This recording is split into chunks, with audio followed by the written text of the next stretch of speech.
हमने इस धरती पर जो कुछ भी बनाया है वह पहले मन में बनाया गया था।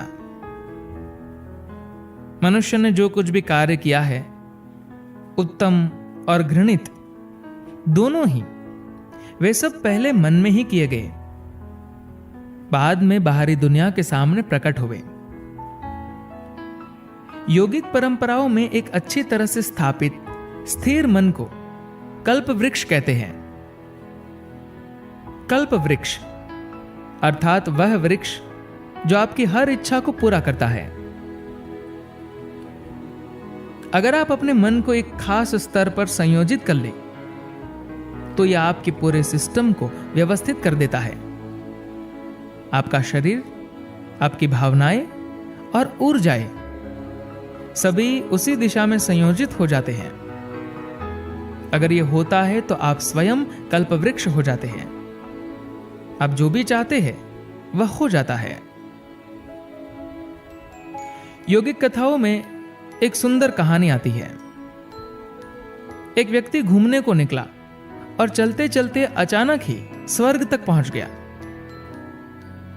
लंबी दूरी चलने के कारण वह थोड़ा थक गया था, तो उसको विचार आया, क्या ही अच्छा होता अगर मैं आराम कर सकता।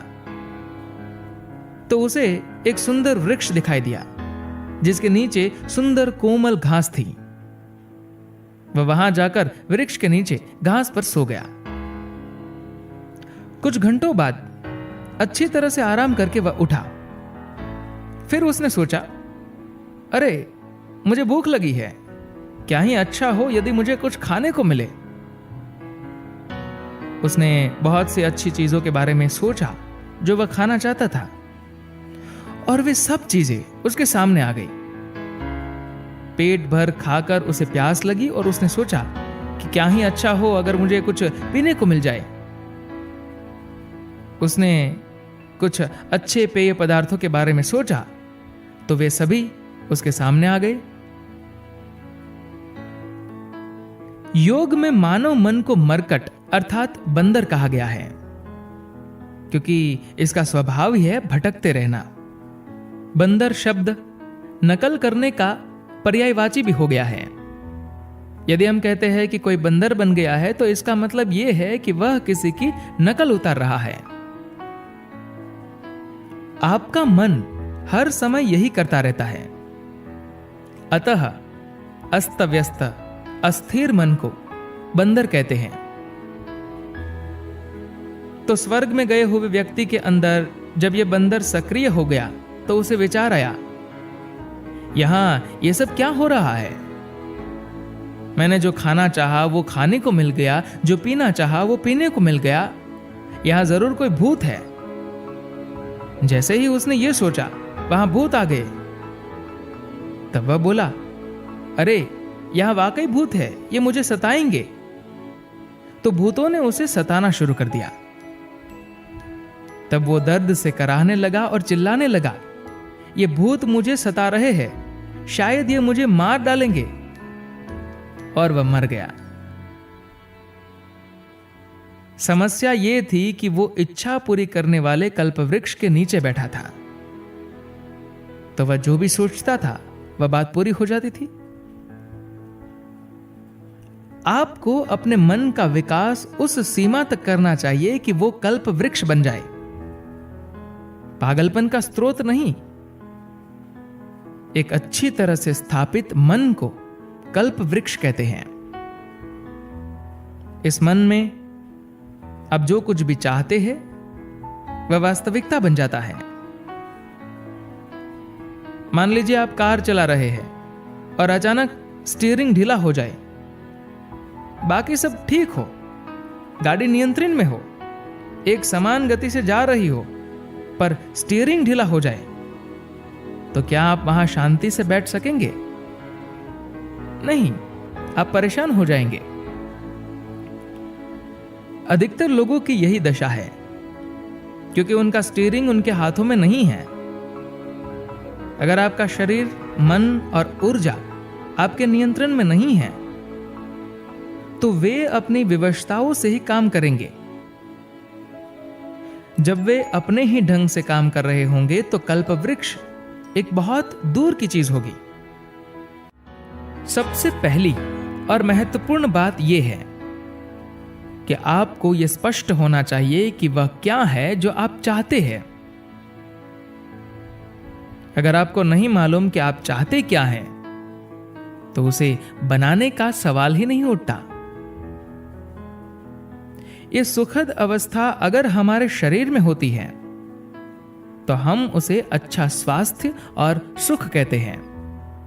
यदि वो हमारे मन में होती है तो हम उसे शांति और आनंद कहते हैं। ये अगर हमारी भावनाओं में होती है तो हम इसे प्रेम और करुणा कहते हैं। जब यह हमारी ऊर्जा में होती है तब हम इसे उल्लास एवं परमानंद कहते हैं। मनुष्य को यही सब चाहिए। जब वो काम करने के लिए अपने कार्यालय जा रहा हो तो वो धन कमाना, अपना पैसा बढ़ाना, अपना परिवार अच्छी तरह से चलाना चाहेगा। अगर वो शराब खाने में बैठे या मंदिर में बैठे तो भी बस एक ही चीज चाहेगा, अपने अंदर भी सुखद अवस्था और आसपास भी सुखद अवस्था। आपको बस यही करने की आवश्यकता है कि आप इस सुखद अवस्था को बनाने के लिए प्रतिबद्ध हो जाएं।